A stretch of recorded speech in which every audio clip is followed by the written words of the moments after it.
কি ছিল? Party office ছিল পার্টি অফিস এই খালের উপরে? হ্যাঁ হ্যাঁ খালি উপরে। না কি করতো এখানে? সব এখানে ভাঙা হয়েছে। হ্যাঁ ভেঙে দেওয়া হয়েছে আচ্ছা, ভোটের পর, রেজাল্টের পর। হ্যাঁ। ওর যে মানে রাজ্য তৈরি করে সাম্রাজ্যটা ফেলেছিল, ছিল ওর শেষ করে সব দেওয়া। শেষ হয়ে গেছে। হুম।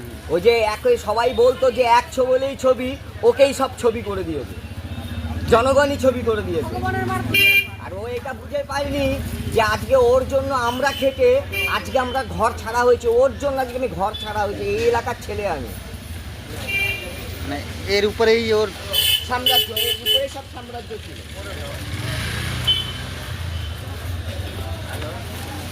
আপনি জানেন।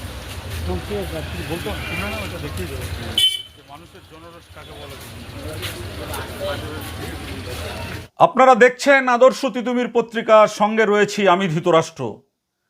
আপনারা তো জেনেছেন যে এ রাজ্যের তোলাবাজিতে মাস্টার বা ডক্টরেট বললেও কম বলা হয়, বিধাননগর কর্পোরেশনের কাউন্সিলর, একেবারে ভাইপোর ঘনিষ্ঠ সঙ্গী ছিলেন দেবরাজ চক্রবর্তী, যার স্ত্রী বিখ্যাত কীর্তনশিল্পী অদিতি মুন্সি বিধায়ক ছিলেন। সেই দেবরাজ চক্রবর্তী এবার পুলিশের জালে, মানে ধরা পড়ল। একেবারে অযোধ্যার পাহাড়ে গিয়ে ঠান্ডা বাতানুকূল পরিবেশে লুকিয়েছিলেন। বাংলার পুলিশ, এসটিএফ, তারা দেখালো যে তাদের কত নিষ্ঠা রয়েছে এবং তাদের মাথা থেকে যদি রাজনৈতিক হস্তক্ষেপ উঠে যায় তাহলে যে যত বড়ই ক্রিমিনাল, সমাজবিরোধী দুষ্কৃতী হোক না কেন, তাকে ধরতে কিন্তু 1 মিনিট লাগে না, এক লহমায় পুলিশ সেটা করতে পারেন। দেবরাজ চক্রবর্তী তো ধরা পড়ল, আপনারা দেখেছেন। কিন্তু দেবরাজের যে একেবারে ঘনিষ্ঠ সঙ্গী, ডান হাত বাঁ হাত, প্রসেনজিৎ নাগ, বিধাননগর মিউনিসিপ্যাল কর্পোরেশনের, যিনি ওই বাগুইহাটি অঞ্চলের কাউন্সিলর, তিনি কোথায় গেলেন? তিনি কোথায় গেলেন? এখনো কেন পুলিশ তাকে ধরতে পারল না? এখনো কেন পুলিশ তার হদিশ করতে পারল না? প্রশ্ন উঠেছে। আজকে আমরা আপনাদেরকে দেখাচ্ছি, আপনারা দেখলে একদম চমকে উঠবেন প্রসেনজিৎ নাগের কীর্তি।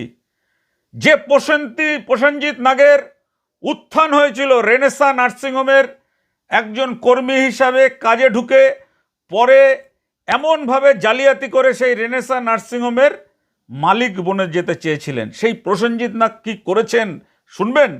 আজকের আমাদের খবরের শিরোনাম, কুপ্রস্তাব ফেরাতেই জেল, চাকরি চুরি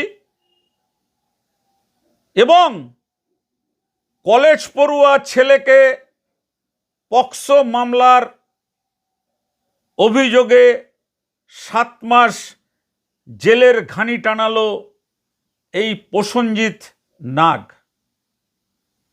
কি আপনারা চমকে উঠলেন তো? আপনারা ঘটনার বর্ণনা শুনলে আপনারা একেবারে স্তম্ভিত হয়ে যাবেন, শরীরের ভেতরে আগুন জ্বলতে থাকবে যে আমরা কি শুনছি। এ খবর আপনারা কখনো দেখেননি, আমরা সে খবর আপনাকে দেখাচ্ছি। যে একজন মহিলা, তরুণী, একজন গৃহবধূ, তিনি কুপ্রস্তাব ফিরিয়েছেন বলে তাকে জেলে পাঠানো হয়েছে। শুধু জেলে পাঠানো নয়, তাকে নাইটি পরা অবস্থায় তাকে টানতে টানতে পুলিশ তাকে বাগুইহাটি থানায় তুলে নিয়ে গেছেন। এবং তুলে নিয়ে যাওয়া নয়, পুলিশের রিমান্ডে নিয়ে এসে তার উপরে নৃশংস অত্যাচারও করা হয়েছে। এই প্রসেনজিৎ নাগের ইন্ধনে কিছু তল্পিবাহক পুলিশ, তারা এই অত্যাচার করেছিলেন। আপনারা ভাবতে পারছেন?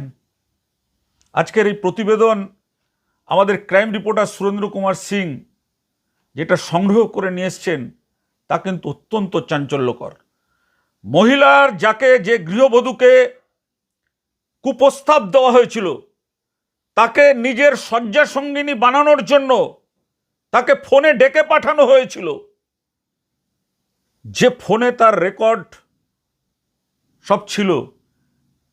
যখন তিনি সেই প্রস্তাবে রাজি হননি, তার সেই ফোন নিয়ে ভেঙে চুরমার করে ফেলে দেওয়া হয়েছে।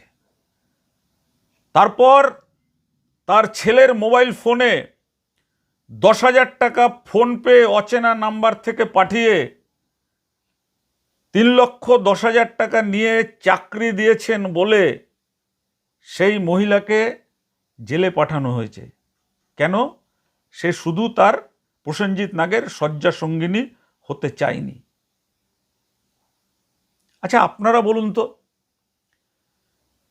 একজন মহিলা, যে মহিলাটা প্রান্তিক পরিবারের মহিলা, যে মহিলা একজন তপশিলি জাতিভুক্ত পরিবারের মহিলা, যে মহিলা একজন মতুয়া পরিবারের মহিলা, তিনি চাকরি দেওয়ার নামে টাকা নিয়েছেন, তাকে দেখানো হলো যে তার ছেলের ফোনে 10,000 টাকা ফোনপে করে পাঠানো হলো এবং বাকি 3 লাখ টাকা নাকি তাকে নগদে দেওয়া হয়েছে। কি গল্প সাজানো হয়েছে, আমরা সেই গল্প নিয়ে আসবো আপনাদের কাছে। কিন্তু এই যে বাগুইহাটির যে যুবতী বধূ, সেই বধূ যে এই তৃণমূল কাউন্সিলরের কুপ্রস্তাব প্রত্যাখ্যান করায়, তাকে যে এমন সাজানো চুরির মামলায়, মানে চাকরি চুরির মামলায় তাকে জেলে যেতে হবে, তিনি স্বপ্নেও ভাবেননি। এখানে যদি শেষ হতো তাও মেনে নেওয়া যেত।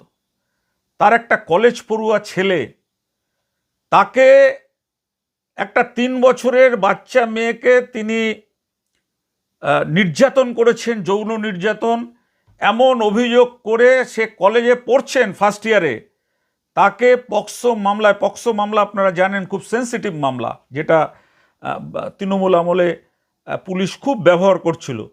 সেই পক্সো মামলায় কলেজ পড়ুয়া ছাত্রটিকে, যেখানে কোনো নোটিশের সুযোগ নেই, যেখানে কোনো তদন্তের সুযোগ নেই, সোজাসুজি তাকে ধরে নিয়ে গিয়ে তাকে জেলে পাঠিয়ে দিয়েছেন। সেই কলেজ পড়ুয়াকে 7 মাস তাকে জেলের ঘানি টানতে হয়েছে।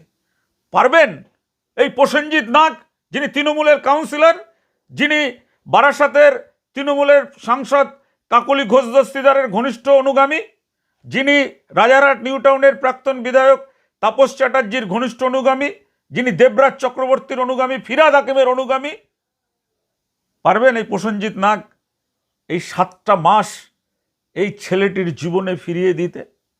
পারবেন যে মহিলা তার শয্যা সঙ্গিনী হতে চায়নি বলে যাকে জেলে পাঠানো হয়েছিল, তাকে 7 দিন যে পুলিশ কাস্টডিতে রাখা হলো এবং পরে জেলে পাঠানো হলো, তার জীবনে এই দিনগুলো ফিরিয়ে দিতে পারবেন প্রসেনজিৎ নাগ? এখানেও শেষ হয়নি। তারপর তিনি যে বসত বাড়িটিতে থাকতেন, সেই বসত বাড়িটিতে গিয়ে এই প্রসেনজিৎ নাগ তাকে উচ্ছেদ করে দিলেন। এমন কৌশলে পুরো ঘটনাটা করলেন যে এই মহিলা ওই বাগুইহাটি এলাকা ছেড়ে ছেলেকে নিয়ে পালিয়ে যেতে বাধ্য হলেন। এই মহিলা বিজেপি করেন, বিজেপি করার অপরাধেই তার এমন শাস্তি। আর যদি তিনি প্রসেনজিৎ নাগের ওই কুপ্রস্তাবে শুয়ে পড়তে পারতেন, তাহলে হয়তো কিছুই হতো না। দেখুন, এই অভিযোগ কিন্তু আমরা করছি না, অভিযোগ করছে স্বয়ং ওই মহিলা, যাকে এই নির্যাতনের শিকার করা হয়েছে, যাকে বাড়ি থেকে নাইটি পরা অবস্থায় পুলিশ টেনে নিয়ে গেছে এই প্রসেনজিৎ নাগের ইন্ধনে, যাকে জেলে ঢুকিয়ে প্রসেনজিৎ নাগ শান্ত হয়নি, তার কলেজ পড়ুয়া ছেলেরও ভবিষ্যৎটাকে ধ্বংস করে দিয়েছেন।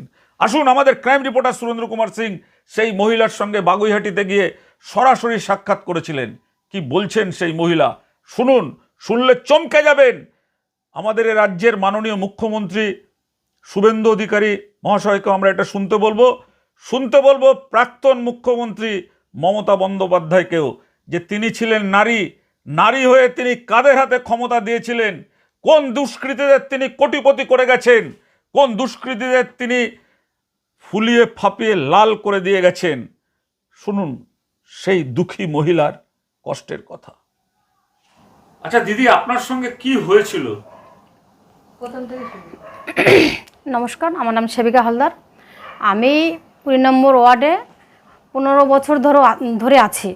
এখানকার অ্যাকচুয়ালি বাসিন্দা টাইপের হয়ে গেছি, কিন্তু আমি তার 20 নম্বর ওয়ার্ডে জগৎপুর, বাগুইহাটি জগৎপুর, মানে বিধাননগর কর্পোরেশনের। হ্যাঁ, আচ্ছা। তাই এখানে ভাড়া থেকে ভাবি একটা বাড়ি কেনার স্বপ্ন দেখেছিলাম, বাড়িটা নিয়েও নিয়েছিলাম, 16 লাখ টাকা ধার্য করছিলাম, ধার্য হয়েছিল। সেখানে আমি একটু একটু করে করে করে 13,50,000 টাকা দিয়েছি। দেওয়ার পরে ওরা আর রেজিস্ট্রি করে দিত না, মানে এর ভিতরেই কাউন্সিলর প্রসেনজিৎ নাগ ঢুকে গেল 20 নম্বর ওয়ার্ডের, যে তাকে টাকা দিতে হবে। সে বাড়িতে লোক পাঠাতো, সোহাগ বলে একজন, সোহাগ রাজবংশী, যে প্রথমে 50, 1, 1.5, 2 লাখ, 2.5 লাখ এরকম করে করে টাকা দিতে হবে, সেই হিসাবে পাঠাতো। আমি বলছি ঠিক আছে, রেজিস্ট্রি হয়ে যাক, আপনাকে দেবো, কম দিই বেশি দিই পরে দেবো, কটা দিন যাক। তারপরে আমাদের এখানে আমরা আগে যেহেতু অনেক আগে পুরনো পার্টি আমরা করতাম বিজেপি, তারপর আমাদের একটা ভাই চন্দ্রশেখর বলে সে মারা যায়, মারা যাওয়াতে আমরা পুরো বসে যাই। নতুন করে আমরা আবার দল সংগঠন তৈরি করি, এই শিল্পী দিই, ঝর্ণা দিই, আমরা লক্ষ্মী দিই, কিছু কিছু একটা গ্রুপ নতুন করে তৈরি হয়। তখন বিধানসভার ভোট ছিল হয়তো, তখন আমিও যখন জয়েন্ট হই তখন ওই নাক শুনতে পেরে আমাকে ওই হুমকি ধুমকি এই সেই উল্টোপাল্টা গালাগাল করে, আমি সেগুলো রেকর্ডিং করি, এখানে দেখা কর সেখানে দেখা কর, এই আমি আসতাম না বলে ওরা কিছু দুষ্কৃতী বাড়িতে পাঠিয়ে দেয়। দেখা করতে কেন বলতো আপনাকে? ওই টাকা দেওয়ার জন্য। আর আমি ওই যখনই শুনলো যে বাড়ি কিনলাম, প্রথম এক অপরাধ, আর দ্বিতীয় অপরাধ আমি কেন বিজেপি পার্টিতে জয়েনিং করলাম, এটা আমার দ্বিতীয় অপরাধ ছিল, ভারতীয় জনতা পার্টির সঙ্গে কেন আমি যুক্ত হলাম। সেই জন্য এই বাড়ি ভাঙচুর একবার করলো, উপরে অ্যারবেস্টার ইট মেরে পুরো ভেঙে দিল বাড়িটা, মানে কিছু গুন্ডা বাহিনী গেল। তারপরে ওরকম জানুয়ারি মাসের 5 তারিখে কিছু দুষ্কৃতী আমাদের বাড়িতে চলে যায়, গিয়ে আমাকে পার্টি অফিসে তুলে নিয়ে আসে। আমাকে অনেকবার আসতে বলেছিল, আমি আসিনি যেহেতু, সেই কারণে আমাকে তুলে নিয়ে আসে সেখানে সেরকম বেধড়ক মারধর করে, মেরে আমাকে পুরো পার্টি অফিসে আটকে রাখে। আবার কিছু দুষ্কৃতী এখান থেকে 20-25টাকে বাড়িতে পাঠিয়ে দেয়। মানে আমার সে কি বলবো, সে মর্মান্তিক ঘটনা, এরকম ঘটনা যেন সাধারণ মানুষের সঙ্গে না ঘটে। গিয়ে সেখানে আমার ছেলে বাড়িতে থাকাতে ওকে ঘর থেকে বের করে দেয়, ওকেও অসম্ভব মারতে মারতে বের করে দেয়, প্লাস ঘর লুট করে, এগ্রিমেন্ট চুরি করে, আমার টাকা পয়সা চুরি করে, রেজিস্ট্রি করার জন্য কিছু টাকা ছিল ঘরে, কাঁসা পিতল চুরি করে, 40,000 টাকা ছিল, সেগুলো নিয়ে ছেলেটাকে মারতে মারতে ঘর থেকে বের করে তালা মেরে দেয়। আর আমাকে এখানে পার্টি অফিসে কিছু লোক আটকে রাখে, আর ওইদিকে কিছু লোক চলে যায়। এই ঘটনা ঘটার পরে আমি এখান থেকে 10:30-11 নাগাদ দিশা না পেয়ে আমি বাড়িতে যাইনি, আমি চলে গেলাম পুরো থানাতে। আর আমার হাতে তখন ফোন ছিল, আমার ফোনটাও কেড়ে নেয়, আর ছেলের ফোনটাও কেড়ে নেয়, মানে ওই প্রসেনজিৎ নাগ লোকজন। আর হ্যাঁ ওই গ্যাংয়ের আর তুলে নেয় কেন, ওতে তো অনেক প্রমাণ আছে, অনেক ভিডিও আছে, অনেক রেকর্ডিং আছে, গালাগাল এই সেই, সেগুলো পুলিশ আমাকে আজও উদ্ধার করে দেয়নি।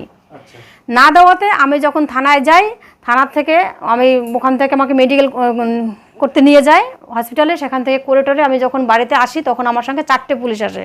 এসে বাড়িতে যখন আমাকে দিয়ে এসে দেখে আমার ঘরে তালা বন্ধ, আমার ছেলে কোনো খবর নেই, ছেলের কাছে ফোন নেই, আমার কাছে ফোন নেই, কেউ সঙ্গে কেউ যোগাযোগ করতে পারছে না। পুলিশ আমাকে পাশের বাড়িতে থাকতে দেয়, যেহেতু সেখানে রাতটুক থাকে। তারপরে ছেলেকে সেদিনও পাই না, 3-4 দিন বাদে আমার ছেলেকে আমি কাছে পাওয়াতে ও হাও করে কান্না করে, মা কি হলো, আমি বলি বাবা কী করা যাবে, এইসব করে তারপরে তালা ভাঙি। পুলিশ কিন্তু তালা ভেঙেও দেয়নি, আমাদেরকে কোনো আর হেল্প করেনি, ওই যে বাড়ি দিয়ে গেছে ওইটুকু ব্যাস, ওদের কাজ শেষ। ছেলেকে নিয়ে সাহস করে তালা ভেঙে ঘরে ঢুকি, ওরা বাইরের থেকে আবার তালা মারে, কপিলবালা পূজাবালা যারা আমাদের বাড়িটা দখল করে নিয়েছে। এই যে কপিলবালা পূজাবালা এরা কি ওই প্রসেনজিৎ নাগের? একদম হ্যাঁ, ওদের ডানাত বাহাত একদম কাছের লোকেদের, মানে এদের ইন্ধনেই আপনার বাড়ি দখল করে?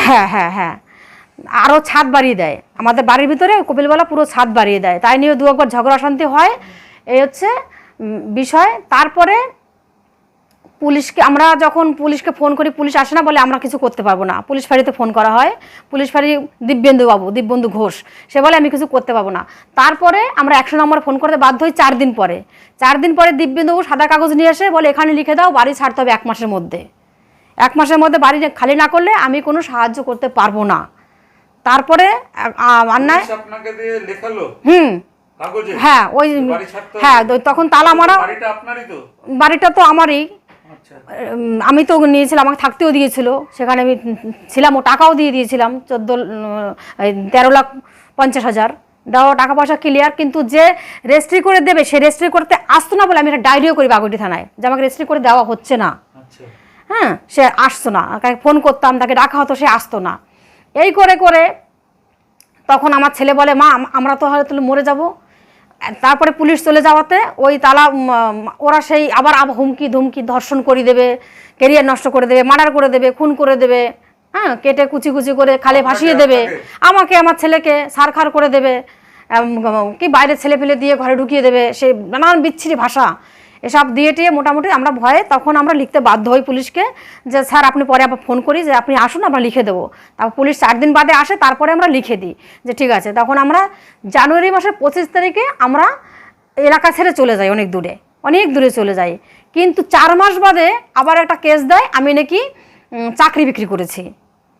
আমি কিন্তু সেরকম অনেক শিক্ষিত নয় যে আমি চাকরি বিক্রি করব বা সেই ধরনের কোনো এরকম হতেই পারে না সব আর কি। এই যে আপনাকে যে চাকরি বিক্রির যে অভিযোগটা দিল, এটার মানে কি, এটা কি এটাও ওই প্রসেনজিৎ নাগের লোক অনিমেষ সাহা। এটা কি প্রসেনজিৎ নাগের ষড়যন্ত্রে? হ্যাঁ, প্রসেনজিৎ নাগের ষড়যন্ত্রে বা ওর নেতৃত্বে, ওরই ডানাত ওরই বানাত, ওর সঙ্গে অনেক, হ্যাঁ আমাকে ফাঁসানো হলো। হ্যাঁ, আমি চলে গিয়ে ওখান থেকে আমি শান্তি পেলাম না। শুধু চাকরি বিক্রি না, পক্সো কেসও দিয়েছে। প্রসেনজিৎ নাগের ভয়েই আপনি পালিয়েছিলেন? হ্যাঁ। আচ্ছা, তারপরে আপনার উপরে যখন অভিযোগ, কেন পুলিশেরও মানে কোনো পাচ্ছি না, হেল্প পাচ্ছি না, পুলিশ আমাকে কোনো সাহায্য করছে না। সে ডাইরেক্ট বলে দিয়েছে আমরা কিছু করতে পারবো না, তুমি এলাকা ছেড়ে চলে যাও। সে নিজে কাগজ নিয়ে এসছে যে তুমি লিখে দাও, লিখতে বাধ্য হলাম। তখন থাকা তো যাবে না। চলে যাওয়ার পরেও আমাদের আর সেখানে গিয়ে শান্তি নেই। কিন্তু নিউটাউন থানা আবার পুলিশ এসে অ্যারেস্ট করে যে চাকরি বিক্রি করেছেও, সেই জন্য 3,10,000 টাকা, 10,000 টাকা ফোনপে করে দিয়েছিল। দেওয়াতে এখন বলে ওই একটাই প্রমাণ, 10,000 টাকাটা 10,000 টাকা ফোনপে করে দিয়েছে, আর 3 লাখ টাকা নাকি ক্যাশে নেওয়া হয়েছে, কিন্তু সম্পূর্ণ একটা মিথ্যে অভিযোগ। আচ্ছা, এই যে 10,000 টাকা যে আপনাকে ফোন পে করা হয়েছিল, সেই 10,000 টাকা কি মানে আপনি যে আপনাকে ফোন পে করেছিল তাকে আপনি চেনেন? হ্যাঁ, অনিশ সাহা বলে একজন, চেনেন? তাকে ফোন, হ্যাঁ মানে কিন্তু তার ওকে কাছে তো আগে আগে চিনতাম না, পরে চিনলাম আর কি। পরে চিনলেন? হ্যাঁ।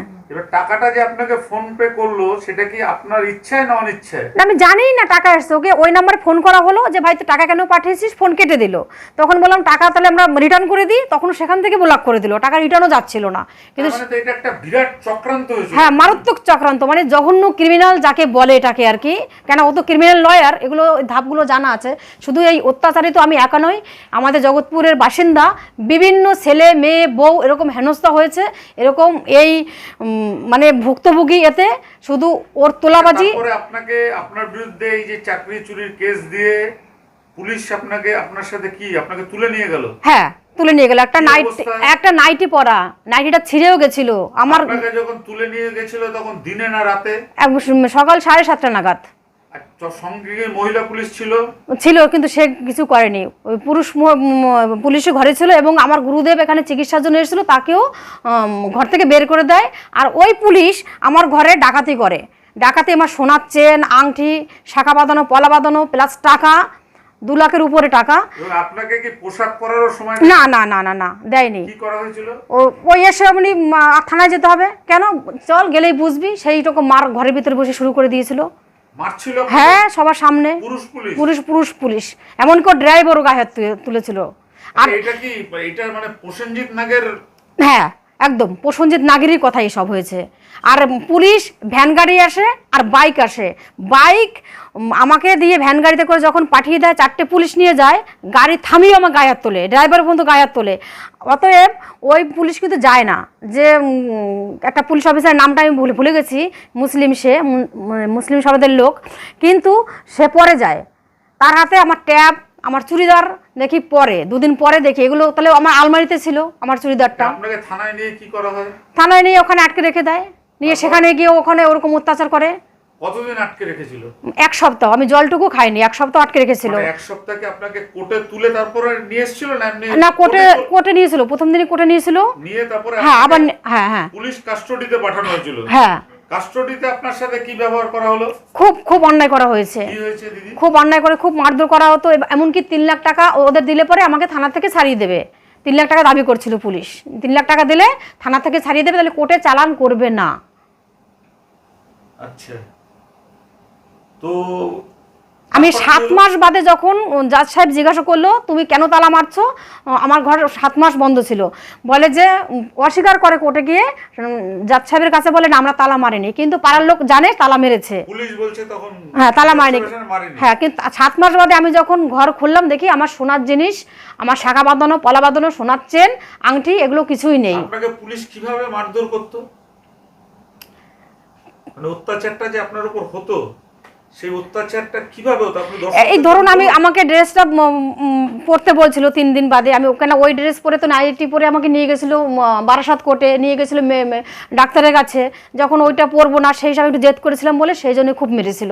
আর বলছিল টাকাটা কি করেছিস বল, 3 লাখ টাকা কোথায় রেখেছিস বল, 3 লাখ টাকাটা দে, এই কথাই বলে মারধর করতো। আমি যতবার বলতাম আপনি ভালো করে দেখুন আমি টাকা নেইনি, আমি টাকা নেইনি। আপনি মানে কি আপনার গায়ে হাত দিয়ে মানে হ্যাঁ, ছেলে পুলিশ মেয়ে পুলিশ উভয়ই।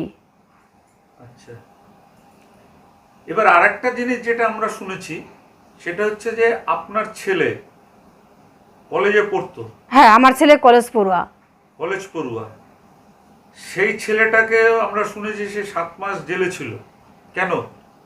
ওই প্রসেনজিৎ নাগেরই লোক কপিলবালা, সে তার নাকি 3 বছরের একটা শিশুকন্যা আছে, তাকে নিয়ে পক্সো মামলা দেয়, পক্সো কেস দেয়। হ্যাঁ, তাকে নাকি সেই বাচ্চাকে নাকি, এবং এই নোংরা কাজটা আমার ছেলে করেছে, আর সেই নোংরা কাজটা করতে আমি আমার ছেলেকে নাকি হেল্প করেছি, হ্যাঁ, এই সাহায্য করেছে আমার ছেলেকে, অতএব আমার নামও এখানে জোড়ায়। আচ্ছা, মানে একটা 3 বছরের বাচ্চাকে আপনার ছেলে তার সাথে অসভ্যতামি করলো, হ্যাঁ, আর আপনি মা হয়ে তাকে হ্যাঁ আমি নাকি তাকে সাহায্য করেছি। সাজানো হয়েছিল। হ্যাঁ হ্যাঁ, পুলিশ বাগুইয়াটি থানার পুলিশ কোনো রকম মেডিকেল হয়নি, আর 4 মাস বাদে এলাকা ছাড়া আমরা 4 মাস, তার ভিতরে পুলিশ একটু তদন্ত করলো না, আর তার আগে আমি বিচারের জন্য গেলাম, সেটা তো কিছু করলো না, ধামাচাপা দিয়ে দিল। অতএব এটাও সঠিকভাবে তদন্ত না করে কেন আমার ছেলে জেলে গেল, আমি পুলিশ মন্ত্রীর কাছে জানতে চাইছি সাধারণ মানুষ হয়ে। আমি একজন সাধারণ কর্মী বিজেপি পার্টির, আমি এটা জানতে চাই কেন আমার বাড়ি বাজি রাখতে হলো, আজ পার্টি করতে গিয়ে আমার বাড়িটা চলে গেল। আমি মুখ্যমন্ত্রীর কাছে এটুকু আমার আবেদন, এটুকু আমার নিবেদন। আচ্ছা, আপনি যে বাড়িতে ছিলেন, যে বাড়িটা আপনি টাকা দিয়ে কিনেছিলেন, সেই বাড়ি থেকে এখন কি আপনি মানে সেই বাড়ি আর আপনার অন্য লোক দখল করে? অন্য লোক, ওই যে হ্যাঁ প্রসেনজিৎ নাগের লোক, যে কপিলবালা, যার বাচ্চা দিয়ে ধর্ষণে কেস দিয়েছে, সেই বাচ্চার বাবাই ওর নামে রেজিস্ট্রি করে নিয়েছে বাড়িটা। আচ্ছা, আপনার ছেলেকে এই যে 7 মাস, আপনার ছেলে কতদিন জেলে ছিল? 7 মাস ছিল। 7 মাস জেলে ছিল। হ্যাঁ। আপনার ছেলে কলেজে পড়তো। হ্যাঁ। তো এখন তো এই কেসটা হওয়ার ফলে তো সে কোনো চাকরি বাকরির পরীক্ষা দিতে পারছে না। না। যেহেতু তার নাম, হ্যাঁ, ওর অনেক মস্ত বড় ক্ষতি হয়ে গেছে, ক্ষতিপূরণটা কে দেবে, কেন হলো, এইটা আমি শুধু এইটা আপনাদের কাছে বিচার চাই, ন্যায় বিচার চাইছি, এবং ওই বাচ্চার যার রাজসাক্ষী হয়েছে, ক্ষতিটা হলো আপনার ছেলের একটা ভবিষ্যৎ, তার একটা ভবিষ্যৎকে যে কালিমালিপ্ত করা হলো সাজানো কেসে, চক্রান্ত করে, এর নেপথ্য নায়কটাকে প্রসেনজিৎ নাগ, এই কাউন্সিলর। হ্যাঁ, ওকে শুধুমাত্র ওই যে বিজেপি পার্টি করার অপরাধে, ভারতীয় জনতা পার্টি করার অপরাধে, আর ওই নতুন বাড়ি কিনছি সেই ওকে হিস্সা দেওয়ার অপরাধে, এই দুটো অপরাধ আমার ছিল। তোলা দেননি? হ্যাঁ, তোলা দেয়নি। আর একটা জিনিস যে আপনার প্রতি এমনি তার কুদৃষ্টিও ছিল। হ্যাঁ, তা তো অবশ্যই ছিল, সেই ওই রেকর্ডিং গুলোর জন্যই তো ফোনটা ও গায়েব করে দিয়েছে। মানে আপনাকে বিভিন্ন রকম মানে অশ্লীল কথা বলা হতো, এমনকি ওর আরো চেম্বার আছে হাতিয়ারা, সেখানে হাতিয়ারা নাকি জ্যাংরা দিকে নাম, আমি ভালো জানিও না, ওখানে যেতেও বলছিল, আমি ওদের লোকের সঙ্গে একবার গিয়েছিলামও। হ্যাঁ, যার পরে ওই আজে বাজে কথা, মানে আজে বাজে কথা বলতে কি যে আপনার সাথে, সেগুলো আমি বলতে চাই না, মুখে খুব নোংরা লোক, একটা বাজে লোক। আমি বলছি এটা তো মানে দর্শকদের তো আমাদের বোঝাতে হবে, আপনার মানে আপনাকে কুপ্রস্তাব দেওয়া হবে। হ্যাঁ হ্যাঁ হ্যাঁ, পরিষ্কার বাংলা কথা, কুপ্রস্তাব দেওয়া হ্যাঁ হ্যাঁ হ্যাঁ, এবং আপনার প্রতি যে ষড়যন্ত্র হয়েছে, এই ষড়যন্ত্রটা যে আপনি কুপ্রস্তাবে রাজি হননি, এটাও একটা কারণ। হ্যাঁ, তাই তো? একদম। তাহলে এখন আপনি একটা কলকাতা হাইকোর্টে কেস করেছিলেন, হ্যাঁ, এইটার বিরুদ্ধে। হ্যাঁ, সেটা কি হলো? সেটা আমাদের উকিলবাবু একটু কেমন যেন পাল্টে গেল, জানি না কেন, কি অপরাধ করলাম তার কাছে। উকিলবাবু একদিনই কেসটা দাঁড় করালাম, অনেক কষ্ট করে, টাকা পয়সা খরচা করে। আপনার কি মনে হয় যে আপনার যে কেসটা, যে আপনার উকিলবাবু যার কথা আপনি বলছিলেন, সেই উকিলবাবুর এরকম ভূমিকা কেন? কি প্রসেনজিৎ নাগের সাথে কোনো হতে পারে, সেটিং হয়ে যেতে পারে, এটা কোনো ব্যাপার না।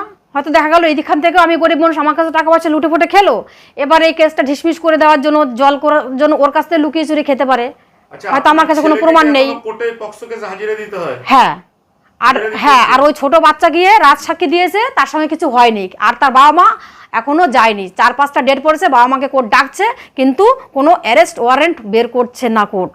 আপনাকেও কোর্টে হাজিরা দিতে হচ্ছে? হ্যাঁ, আপনার স্বামী কি করেন? আমাদের ছোটোখাটো একটু ব্যবসা আছে, আমাদের গাড়ি আছে। ছোটখাটো ব্যবসা? হ্যাঁ, আমার নিজস্ব একটা গাড়ি আছে। এখন কি চাইছেন? এখন তো আমি পরিবর্তন ন্যায় হয়েছে। বিচার চাইছি, প্রসেনজিৎ নাগ যাতে মানে চিরতরের মতো। আপনি তো বললেন আপনি বিজেপি কর্মী, হ্যাঁ। এবং বিজেপি করাও একটা কারণ যে আপনার উপর এই অত্যাচার। তাহলে এই রাজ্যে এখন বিজেপি ক্ষমতায় এসছে, মুখ্যমন্ত্রীও বলছেন যে যারা এই ধরনের জমি বাড়ি লোকের কেড়ে নিয়েছেন, এই ধরনের কুপ্রস্তাব দিয়েছেন বা এই ধরনের কাজ করেছেন, এই আপনার উপর যে ঘটনাটা ঘটেছে এটার নেপথ্য নায়ক হচ্ছে প্রসেনজিৎ নাগ। আপনি আমাদের এই রাজ্যের মুখ্যমন্ত্রী এখন শুভেন্দু অধিকারী বিজেপির, যিনি বলছেন যে ভয় আউট ভরসা ইন, এবং যারা দুষ্কৃতী আছে তাদের প্রত্যেককে শাস্তি দেওয়ার জন্য উনি একটা নতুন আইনও প্রণয়ন করেছেন, যে এই যারা গুন্ডাগিরি করে গুন্ডা দমন আইন। তো আপনি এখন কি চাইছেন? আমিও চাইছি গুন্ডা দমন হোক, এর সঙ্গে কারা কে কে কীভাবে ছিল সঠিকভাবে নতুনভাবে তদন্ত হোক। যদি সিবিআই তদন্ত তো খুবই ভালো হয়। আমার ফোন কোথায় গেছে, আমার ট্যাব কোথায় আছে, কিভাবে কি হলো না হলো, সিবিআই তদন্ত হোক, কেন পুলিশের দ্বারা হবে না। যে পুলিশ বিক্রি হয়ে যাওয়া পুলিশ, আমি এদেরকে আর বিশ্বাস করছি না। সেই সময় তো মমতার পুলিশ ছিল, এখন তো আপনাদের সরকারের মুখ্যমন্ত্রীর পুলিশ। তবু আমার পুলিশের প্রতি ভরসাটা উঠে গেছে। মানে ওই অত্যাচারের ফলে? হ্যাঁ, কারণ যে পুলিশ একটা বাড়িতে গিয়ে যদি বলে লিখে দাও সাদা কাগজে, সে আবার কি ধরনের পুলিশ হতে পারে? সেই পুলিশের সেই ইয়েটা, আপনি ভয়টা আতঙ্কটা এখনো ভুলতে পারেন না। তাই পুলিশের থেকে যদি সিবিআই তদন্ত হয় খুবই ভালো হয়। আচ্ছা, আপনার জায়গাটাকে আপনার তো মানে ফিরে পাওয়ার জন্য আপনি মুখ্যমন্ত্রীর কাছে কি আবেদন রাখতে চান? আমি চাইবো আমার বাড়ি যাতে ফিরে পাই, আমি যাতে ন্যায় বিচার পাই, আমার বাড়িটা আমাকে ফিরিয়ে দেওয়া হোক। আমি এত খেটে খাওয়া মানুষ, তিল করে টাকা পয়সা দিয়েছি, সব শেষ। আর যে লোকটা এই কাজগুলো করেছে, এই এলাকায় বিভিন্ন পুলিশ অফিসারের সাথে ছবি তুলে তিনি বিভিন্ন জায়গায় ফেসবুক বিভিন্ন জায়গায় ছাড়তেন নিজের ক্ষমতা বোঝানোর জন্য। এমনকি বারাসাতের যিনি এমপি ছিলেন কাকুলি ঘোষ, হ্যাঁ, তার কাছেও গেছি আমি। কাকুলি ঘোষের কাছে গেছি, আমি দেবরাজ চক্রবর্তীর কাছে গেছি, আমি তাপস চ্যাটার্জির কাছে গেছি, আমি আপনার সব্যসাচী দত্তর কাছে গেছি। এমনও কেউ বাকি নেই যে কারোর কাছে যায়নি বিচারের জন্য। না, কেউ কিছুই বলছে না, কেউ কিছুই। ওই একবার যাই, ওই পর্যন্তই, ব্যাস। আর কেউ কিছু কোনো সারা। একজন বলে যে আমার বিধানসভা না, এ বলে এটা ওদের ব্যাপার, এটা ওদের ম্যাটার, এইসব বলে, কেউই দেখে না। তার মানে বোঝা যেত যে প্রসেনজিৎ নাগ যে লোকটা, এই লোকটা এই ক্ষমতার অপব্যবহার করে এই সমস্ত গোটা এলাকাতে কবজা করে রেখেছে। হ্যাঁ, শুধু আমার সঙ্গে হয়নি, এরকম উদয় বলে একজন আছে, ঝর্ণা বৌদি আছে, এরকম আমাদের এই পাড়াতে আমাদের বিজেপি পার্টি কর্মী সবুজদা আছে, অনেকরেই মেরেছে। বাপিকে মেরেছে, রাজু বরকে, তারপরে বিকাশ ওকে মেরেছে। এরকম প্রচুর মানুষ অত্যাচারিত। আমি সবার নাম বলতে পারছি না। আমরা যারা সাধারণ কর্মী, এমনকি কান ধরে উঠবাস করাতো, পাঠ্য বিষয় নিয়ে মারধর করতো, খুব বিচ্ছিরি ভাষা, মুখের ভাষা। ওই পাঠিয়ে সামনে কান ধরে উঠবাস করাতো সেই বড় বড় ছেলেদের। হ্যাঁ, শুনলেন আপনারা? কি শুনলেন? তো আমরা কেন গলা ফাটিয়ে এই মানুষের অভিযোগটা আপনাদের সামনে তুলে ধরছি বুঝতে হবে। এই অভিযোগ কিন্তু কোনো সংবাদ মাধ্যম, কোনো মিডিয়া এখনো প্রচার করেনি। এমনকি এই মহিলা কলকাতা হাইকোর্টে একটা মামলা করেছিলেন এই প্রসেনজিৎ নাগ এবং তার গ্যাংয়ের বিরুদ্ধে, কিন্তু সেই মামলাটিও বছর খানিকের ওপর ধরে লিস্টে আর উঠছে না। এর নেপথ্যেও কিন্তু এই প্রসেনজিৎ নাগের হাত ছিল, কারণ প্রসেনজিৎ নাগ তিনি নিজেও আইনজীবী, মানে আইনজীবী আর কি বলেন, মানে তিনি আইনজীবী, কালো কোট পরে কোর্টেও তাকে দেখা যেত, তিনি আইনজীবী। এবং তিনি একটা কেসে জামিন পেয়েছেন, সেখানে যে সাবমিশন দিয়েছিলেন সেখানে তিনি লিখেছেন যে প্র্যাকটিসিং আইনজীবী। আইনজীবী যদি তিনি হন, কিভাবে এই কাজ করেন? আর কাকুলি ঘোষ দস্তিদারের মধ্যে একজন ভদ্র মহিলা, যার গোটা পরিবার চিকিৎসক, একজন শিক্ষিতা, যিনি নিজেকে বলেন গুরুদাস দাশগুপ্তর ভাগ্নি, যিনি নিজেকে বলেন যে কংগ্রেসের জাদ্রেল নেতা তার জেঠু, সেই মহিলা কিভাবে এর ধরনের একটা দুষ্কৃতির মাথায় ছাতা ধরে রেখেছিলেন। কাকলিদি নিশ্চয়ই আমাদের এই ভিডিওটা কাকলিদিকেও পৌঁছাতে হবে। কোথায় গেলেন এই প্রসেনজিৎ নাগ? দেবরাজ চক্রবর্তী যদি ধরা পড়ে, তাহলে প্রসেনজিৎ নাগ কোথায় লুকিয়ে আছেন? এমন তো নয় যে তিনি সেটিং করে কোথাও লুকিয়ে আছেন আর এক এক করে তার বিরুদ্ধে যে অভিযোগগুলো জমা পড়ছে সেইগুলো উকিল তকমায়, উকিলের হওয়ার সুবাদে সেগুলোকে আদালত থেকে জামিন করে বাঁচার চেষ্টা করছেন নিজেকে। কে রয়েছে নেপথ্যে? এখানে কিন্তু অভিযোগ শেষ নয়। বছর কয়েক আগে আপনারা জানেন পৃথ্বীশ দাশগুপ্ত নামে একজন সমাজকর্মী, যিনি বাগুইহাটি, রাজারহাট, নিউ টাউনে বিভিন্ন জলাভরাট নিয়ে আন্দোলন গড়ে তুলেছিলেন, বিভিন্ন জমির কালোবাজারি নিয়ে আন্দোলন গড়ে তুলেছিলেন, সেই পৃথ্বীশ দাশগুপ্তকে কিন্তু একদম চক্রান্ত করে এই দেবরাজ চক্রবর্তী, প্রসেনজিৎ নাগ এবং তাপস চ্যাটার্জি, সিপিএম থেকে তৃণমূল বিধায়ক হওয়া তাপস চ্যাটার্জির সেক্রেটারি ছিলেন মৃধা, সেই মৃধার চক্রান্তের শিকার হয়ে কিন্তু পৃথ্বীশ দাশগুপ্তকে 8 মাস জেল কুঠুরিতে কাটাতে হয়েছে। পারবেন এই গ্যাং, দেবরাজ চক্রবর্তী, প্রসেনজিৎ নাগ, তাপস চ্যাটার্জি, মমতা ব্যানার্জি, অভিষেক ব্যানার্জি তার জীবনে ফিরিয়ে দিতে পৃথ্বীশ দাশগুপ্তকে? পৃথ্বীশ দাশগুপ্তর বাবা একজন ভক্ত, কৃষ্ণ ভক্ত, তিনি গোসাই একজন, তার থেকে 15 লক্ষ টাকা নেওয়া হয়েছে। সব ছেড়ে ছুড়ে যখন পৃথ্বীশ দাশগুপ্ত জেলে রয়েছেন, তখন তার স্ত্রী, তিনি একজন পেশায় সাংবাদিক, 2 বাচ্চা মেয়েকে নিয়ে রাতের অন্ধকারে লুকিয়ে তাকে দিল্লিতে গিয়ে আশ্রয় নিতে হয়েছিল। পারবেন এগুলো ফিরিয়ে দিতে? একটাও ফিরিয়ে দিতে পারবেন না বলেই আমার বিশ্বাস। কারণ মানুষের জীবনের যে ক্ষতি হয়, সেই ক্ষতি কিন্তু আর কোনোভাবেই পূরণ হয় না। কারণ তাদের জীবন থেকে যে সময়টাকে নষ্ট করে দেওয়া হয়, সেই সময়টা কিন্তু আর ফিরে আসে না।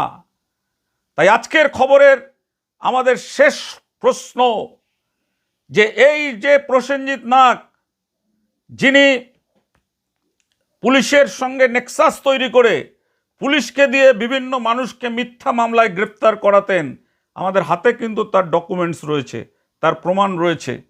সেই মিথ্যা মামলায় ফাঁসিয়ে মানুষকে জেল খাটিয়ে মানুষের ভবিষ্যৎ, মানুষের ঘর বাড়ি, জীবন জীবিকা সমস্ত কিছু ধ্বংস করে দিয়েছে। আমাদের ক্রাইম রিপোর্টার দেখলো প্রসেনজিৎ নাগের সেই স্বপ্নের পার্টি অফিস খালের ওপরে একদম ধ্বংস বশেষ হিসাবে পড়ে রয়েছে। মানুষের গণবিক্ষোভ কাকে বলে, সেই গণবিক্ষোভ এই বাগুইহাটি এলাকায় হয়েছে। আমরা একটা কথা বলতে চাই, আমরা জানি যে বিধাননগর পুলিশ কমিশনার বা বিধাননগর পুলিশ অত্যন্ত গুরুত্বপূর্ণ সমস্ত অভিযুক্তদের একের পর এক গ্রেপ্তার করছে। আমাদের একটাই প্রশ্ন থাকছে বিধাননগর পুলিশ কমিশনারেটের, বাগুইহাটি থানা এবং বিধাননগর পুলিশ কমিশনারেটের কাছে সর্বোপরি রাজ্যের মুখ্যমন্ত্রী শুভেন্দু অধিকারীকে, যিনি একসময় বলেছিলেন এই প্রসেনজিৎ নাগ এয়ারপোর্টে, এখনকার যিনি স্বরাষ্ট্রমন্ত্রী রয়েছেন বিজেপির অমিত শাহকে, তাকে কালো পতাকা দেখানো এবং তাকে নানান রকম কুৎসিত ভাষা প্রয়োগ করার জন্য প্রসেনজিৎ নাগের কেসটা তিনি নিজে দেখবেন। তাহলে আমাদের প্রশ্ন যে এখনও কেন প্রসেনজিৎ নাগ গ্রেপ্তার হয়নি? এমন তো নয় যে প্রসেনজিৎ নাগ এখানকার কোনো ভালো তৃণমূল হয়ে যাওয়া কোনো সাংসদের দিল্লির কোনো শেল্টারে আত্মগোপন করে আছে। কি বলেন আপনারা? জানান, আমাদের কমেন্ট করুন। আমরা এরপরে আপনাদের দেখাবো যে এই প্রসেনজিৎ নাগের আরও কীর্তি, এবং দেখাবো তার পাশের ওয়ার্ডেরই মহিলা কাউন্সিলর, সেই মহিলা কাউন্সিলরের স্বামী কিভাবে একজন ফার্নিচার ব্যবসায়ীর ওপর অত্যাচার করে কিভাবে তার থেকে তোলাবাজি করেছে, সেই মর্মান্তিক কাহিনী নিয়েও আমরা আসব আগামী পর্বে। তবে আমাদের যদি খবর আপনারা দেখতে চান, নিরপেক্ষ নির্ভীক খবর এবং সত্যের সঙ্গে সত্যের পথে, কোনো বাবুদের কাছে লেজুর বাঁধা নয়, আদর্শ তিতুমির পত্রিকার খবর যদি আপনারা দেখতে চান, আমাদের চ্যানেলকে সাবস্ক্রাইব করুন, আমাদের পাশে থাকুন। আমরা অন্য কিছু চাই না, শুধু হাত তুলে আমাদেরকে আশীর্বাদ করুন। আর একটা কথা মনে রাখবেন, আমাদের যত রিপোর্টার আছে এবং স্বয়ং আমরা কিন্তু কেউ সাংবাদিক, বড় বিশাল কোনো সাংবাদিক হওয়ার জন্য পৃথিবীতে আসিনি, দামি গাড়ি চড়ার জন্য আসিনি।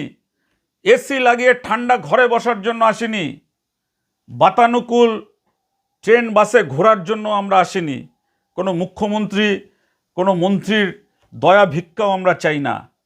আমরা একটা কাজের জন্য পৃথিবীতে আমাদের জন্ম হয়েছে, সেটা হচ্ছে যারা দুর্নীতি করে, যারা ভ্রষ্টাচারী করে, যারা শয়তানি করে, সেই শয়তানি পেটানোর জন্য আমাদের জন্ম হয়েছে, সেই শয়তানকে টাইট করার জন্যই আমাদের জন্ম হয়েছে। এবং আরেকটা কথা জেনে রাখবেন, আমরা কিন্তু ল্যাঙ্গট পরে সাংবাদিকতা করতে এসেছি, যে ল্যাঙ্গটের কোনো পকেট থাকে না। আজ এ পর্যন্ত, ভালো থাকবেন, ভালো লাগলে বেশি বেশি করে শেয়ার করবেন, মানুষের কাছে পৌঁছে দেবেন এই অন্যায়, অত্যাচার, অবিচার, ভ্রষ্টাচার, ব্যভিচারের ছবি। নমস্কার।